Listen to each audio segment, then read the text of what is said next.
You ask Tiger to solve. This deals with linear equations with one unknown.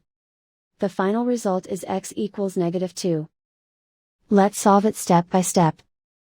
Swap sides. Group all constants on the right side of the equation. Subtract 7 from both sides. Group like terms.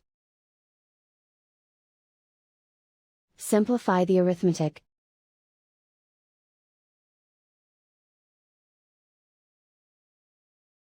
Isolate the x.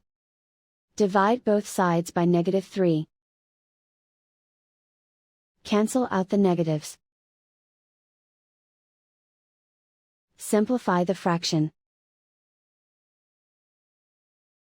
Move the negative sign from the denominator to the numerator. Find the greatest common factor of the numerator and denominator. Factor out and cancel the greatest common factor. And so the final result is x equals -2.